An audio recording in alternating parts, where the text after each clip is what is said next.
وہ صحیح راستہ قرآن کا راستہ ہے۔ کہ آج کل دیکھیے کہ کتنے ایسے واقعات ہمارے سامنے آ رہے ہیں کہ عورتیں اپنی زندگی کے مسائل سے تنگ آ کر ایسے ایسے بابوں کے ہاتھوں چڑھ گئیں، ان کا مال بھی گیا، ان کی عزت بھی گئی، یا یہ کہ ان کو جو ہے مسائل کے حل کرنے کے نام پر پتہ نہیں کن کن وظائف پہ لگایا جاتا ہے جن کا کوئی نہ قرآن میں ذکر ہے نہ احادیث میں۔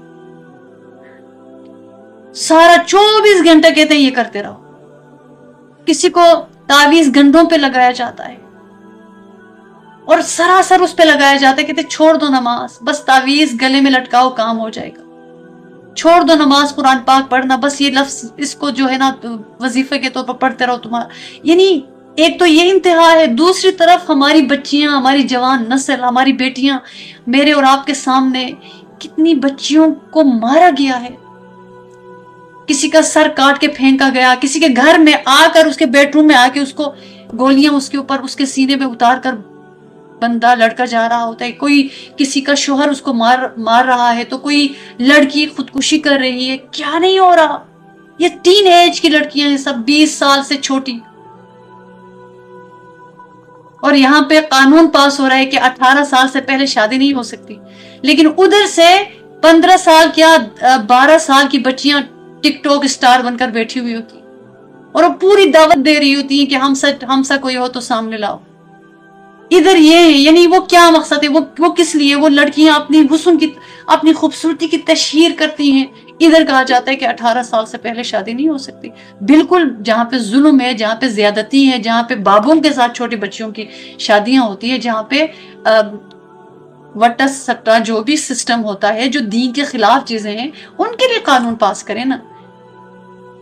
اگر 18 سال کی بچی 18 سال سے پہلے بچی اچھی خاصی میچور ہے اور اس کو پتہ بھی ہے، وہ چاہتی بھی ہے، اس کی شادی کیسے نہیں ہو سکتی؟ تو مطلب ہے کہ ایک یہ انتہا ہے، دوسری طرف جو ہے 12 سال کی بچی ہے، اس کو کہا جاتا ہے کہ چلو بیٹا تم ہیروئن بن جاؤ۔ تو حالانکہ نہیں ہونا چاہیے۔ دیکھیں کتنی بچیوں کو مطلب کسی کو کوئی مار ہی نہیں سکتا، کوئی عام انسان کو بھی کوئی مار ڈالتا ہے۔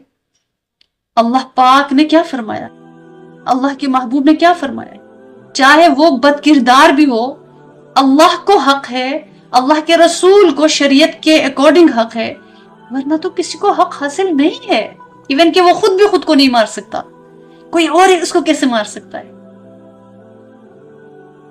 اگر ایک عورت بد کردار بھی ہے، اللہ نہ کرے کوئی عورت بد کردار، تو بھی کسی آدمی کو یہ اجازت نہیں ہے، اس کو اللہ نے فرمایا تم اپنی نگاہوں کو جھکاؤ۔ کس نے اجازت دی؟ تم اپنا خیال رکھو نا۔ لیکن ظاہر ہے برے کام کا انجام تو برا ہے نا۔ اگر کوئی کسی کے جذبات کو بار بار بھڑکاتا ہے، یہ وہ حقیقت ہے 100% کے۔ اگر ہم لیموں کی بات کریں گے منہ میں پانی آئے گا،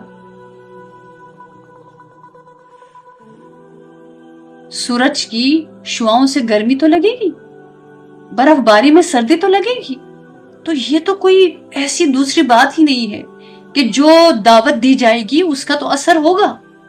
تو اس لیے بہت غلط نہج پہ ہماری نسل چل رہی ہے۔ اس کو وہ پتہ نہیں کیا کیا خوبیاں ان کے اندر ہے، کیا کیا خوبصورتی، کیا خوبصورت صفات ان بچیوں کے اندر ہے، ان بیٹوں کے اندر ہے، لیکن ان کو کوئی سمجھانے والا، ان کو کوئی سکھانے والا ہی نہیں۔ جن اداروں میں پڑھنے کے لیے جا رہے ہیں وہاں پہ بھی ان کے ساتھ یہی معاملات ہو رہے ہیں۔ میڈیا کھول کے دیکھ رہے ہیں، وہاں پہ بھی بتایا جاتا ہے کیسے پیسے کمائیں، اپنی عزت کی تشہیر کر کے، اپنی فیملی کو دکھا کے کیا غلط کام کریں، کس طرح سے مشہور ہو جائے۔ اب دیکھیے ابھی ریسنٹلی ایک بچی کو قتل کیا گیا، اس نے مشہور ہونے کے لیے کتنی کوششیں کی، لیکن اس کو کیا پتا تھا کہ اس کی اپنی موت اس کو مشہور کرے گی، اس کا اپنا قتل اس کو مشہور کرے۔ پوری دنیا میں اس کی خبر پھیل گئی اس وقت جب اس کو مارا گیا، یعنی وہ مر کر مشہور ہو گئی، لیکن اس شہرت کا کیا فائدہ؟ اللہ کے محبوب نے اپنے آخری خطبے میں فرمایا کہ میں یہ چیزیں دے کر جا رہا ہوں، قرآن اور سنت، قرآن اور سیرت، ان کو اپناؤ تو تم گمراہ نہیں ہوگے، گمراہی سے بچ جاؤ گے۔ تو ہمارے پاس قرآن عظیم الشان اور سیرت مصطفیٰ صلی اللہ علیہ وسلم، ہم ان دونوں کو لے کر چل رہے ہیں۔